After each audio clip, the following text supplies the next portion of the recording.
एक आईफोन ने पूरे खानदान को हमेशा के लिए मौत की नींद सुला दिया। क्या एक आईफोन इंसान की जिंदगी से ज्यादा जरूरी है, या ये मोबाइल फोन हम लोगों की जिंदगी का कितना अहम हिस्सा बन चुके हैं कि जिसकी वजह से हम लोग अपनी जिंदगी की अहमियत को भूल चुके हैं और एक आईफोन के लिए अपनी जिंदगी का खात्मा करने का सोचते हैं। ये लड़का जो कि आपको स्क्रीन पर नजर आ रहा है, नाम है इसका कुणाल और उम्र है इसकी 18 साल। ये किस्तों पर एक मोबाइल फोन खरीदता है और अपने माँ बाप से ये जिद करता है कि मुझे मेरे मोबाइल आईफोन की जो इंस्टॉलमेंट है वो अदा करें। अब घर वाले जिस तरह के माली हालात से तंग थे, जिस तरह से मुश्किल से वो अपना गुजर बसर कर रहे थे, घर वालों से इस बात पर बहस होती है। घर वाले किस्त देने से इनकार करते हैं और ये कुणाल नामी लड़का बजिद होता है इस बात पर कि मेरे मोबाइल की किस्त अदा करें, मुझे ये मोबाइल रखना है, इस मोबाइल को चलाना है। मेरे दोस्तों के पास इस तरह के मोबाइल है, मेरे सर्कल में सबके पास इस तरह के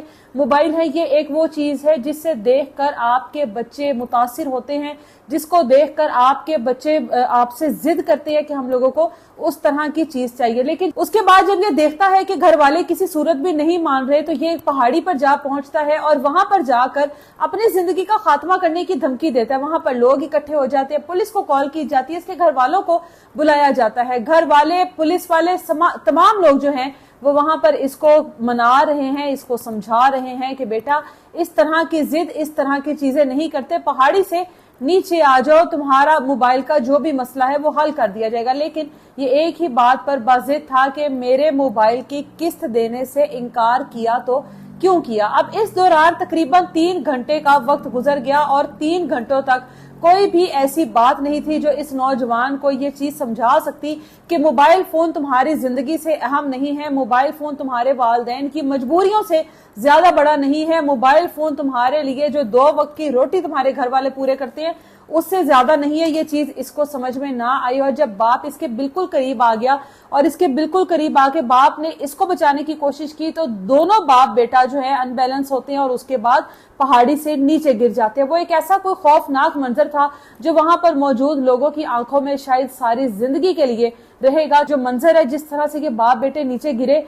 और बाप अपने बेटे को बचाते बचाते कि कहीं ये मोबाइल के लिए मेरा बेटा अपनी जिंदगी का वाकई खात्मा ना कर ले, कहीं वाकई में कोई इतना बड़ा नुकसान ना हो जाए। लेकिन बाप भी इस बात से बेखबर था, वहां पर मौजूद लोग भी इस बात से बेखबर थे कि इतना बड़ा कोई नुकसान हो सकता है या कुछ ऐसा हो सकता है। आखिरकार ये दोनों जब नीचे गिर गए तो माँ वो सारा मंजर देख रही थी, कुणाल की माँ ये सारा मंजर देख रही थी। जब उसने अपनी आंखों के सामने अपने शोहर और अपने बेटे को उस खाई से गिरते हुए देखा, पहाड़ी से गिरते हुए देखा, वो ये चीज बर्दाश्त नहीं कर सकी और उसी लम्हे उसने भी उस पहाड़ी से कूदकर अपनी जिंदगी का खात्मा कर दिया। ये वो मोबाइल फोन है, ये वो आपकी जरूरत है, ये आपकी जिंदगी का एक इतना अहम हिस्सा हो चुका है कि आप इसके लिए अपनी जिंदगी की कदर को खत्म कर चुके हैं, आप अपनी जिंदगी की अहमियत को खत्म कर चुके हैं, आप अपने वालिदैन को भूल चुके हैं, आप अपने इर्द गिर्द के लोगों को भूल चुके हैं, आप ये भूल चुके हैं कि आपकी जिंदगी आपके लिए कितनी कीमती है, आपके घर वालों के लिए आपका जीना कितना जरूरी है। वो आपको देखने के लिए, आपको खुश देखने के लिए, आपको पालने के लिए क्या क्या कुछ करते हैं, लेकिन आपके लिए सबसे बड़ा जरूरी